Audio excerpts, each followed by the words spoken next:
Now, are you aware of, have you heard of the XRP Federal Reserve buyback theory? Oh, yes. What are your I wrote thoughts on a, that theory? I wrote a thread on that. Probably one of the only threads where I really got people yelling at me. XRP people get really fired up if you bring up this topic, by the way. And actually, I wrote a thread like 2 days ago trying to figure out if it's possible to even retroactively asset back something like XRP with gold after the fact. Now, Jimmy Valley's thesis, I think, got misinterpreted a little bit. And he said that this was something he thinks that the Fed and central banks have done. Essentially, they created an agreement years ago that they were going to use XRP as a way to, as a reserve currency, essentially, to facilitate trade between countries. And that it makes a lot more sense if it's at a higher value. And Jimmy's point was that you wouldn't make this deal and not settle on the price. Like, you wouldn't work out all of these other details around this arrangement and forget to make the financial side of that deal. And he came up with the number by trying to extrapolate. If you had to take all the value in the world and divide it by 100 billion, which is the number of XRP tokens are, how would you come up with this price per token? And it sort of fluctuates between 35K and now even potentially 50K a token. I mean, that is sort of, I think there is plausibility in it, because if everything becomes tokenized, which is a concept we've heard in multiple places, and this even feeds into the World Economic Forum stuff where they want all land, all water, all resources tokenized, you have to have something that can represent all that value. And nothing like this has happened in our lifetime or ever. So it's difficult to believe it, because it's a very revolutionary idea that you would take all of the value in the world and have one asset represent it. And if that were to happen, which is kind of part of Jimmy's thesis around this XRP buyback, is the value of that token would have to be high enough to cover it. Then there's things that I don't fully get about that, though, which is, all right, let's say it was 50K a token, and now there's gonna be a buyback of it. Like, where does the money come for the buyback? Like, are you gonna give me gold? Are you gonna give me some fiat currency? Like, the logistics of the buyback, I think, raise a lot of questions about how that would really work. They're going to give you a nice little CBDC. What do you mean? You don't want a CBDC for your world reserve currency? That is definitely possible, but what is that CBDC? Is it just more fiat dollars? Is it some new asset-backed currency? I think XRP holders are rightfully skeptical that governments are just going to start giving out billions and billions of dollars to average consumers like us, when they could figure out a way not to do that. They also, now, one thing to remember back from 1933, I think there's a lot of lessons in history. When they did the buyback of gold from American citizens before it was illegal, they just gave you a crappy deal. And they said, we're going to pay you $20 or something an ounce, when they turned around and were able to sell that on the free market at $30 an ounce.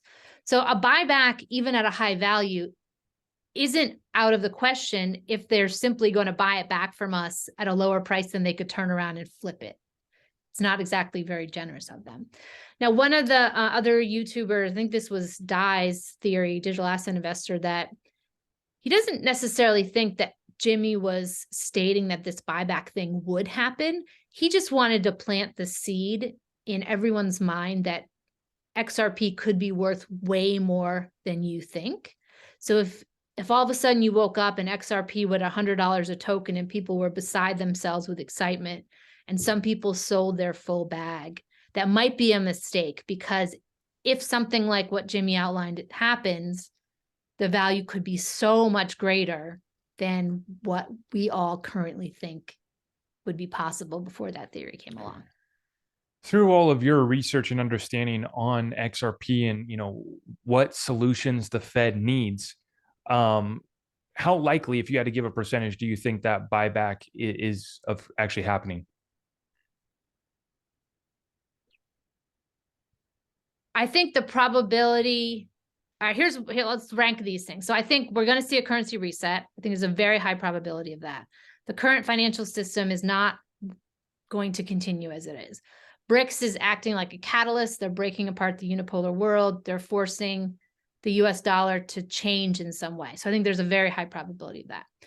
I also think there's a very high probability that the financial system is moving to the blockchain. Stock market, bond market, trade finance will all run on those rails. Very high probability.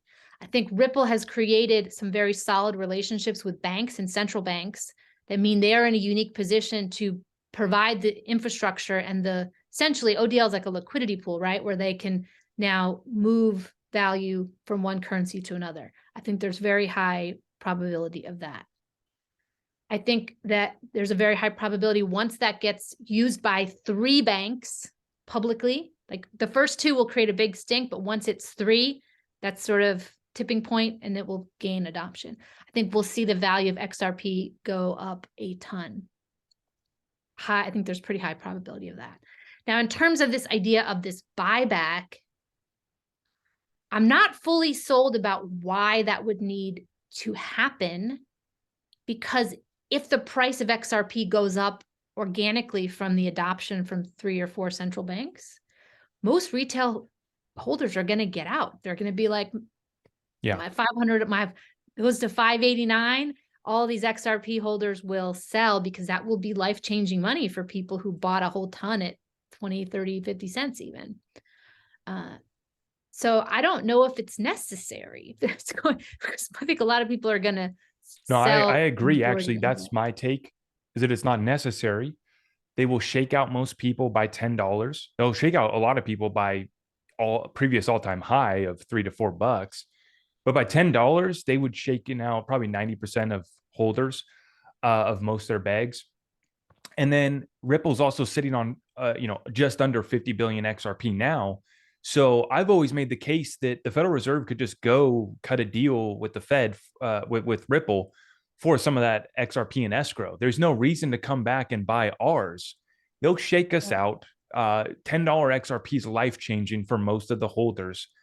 And even, $50 XRP, you would have 99.99% of people out. And so, yeah, I'm kind of along the same line of thinking. And like you said, I think that it was great that Jimmy actually did the buyback. I think a lot of people, make it out to this ridiculous thing. And how did he come up with these prices? But the way I see it is he's setting a precedent, like the AI mentioned, that this is what we view the value of this asset at. So if you try to, get us out of our XRP somehow, or say that we have to be accredited to own it, or all these concerns that XRP holders have, at least we would have that precedent. So that's why I respect the buyback. And the other part about it is it acknowledges the problem that the Federal Reserve has.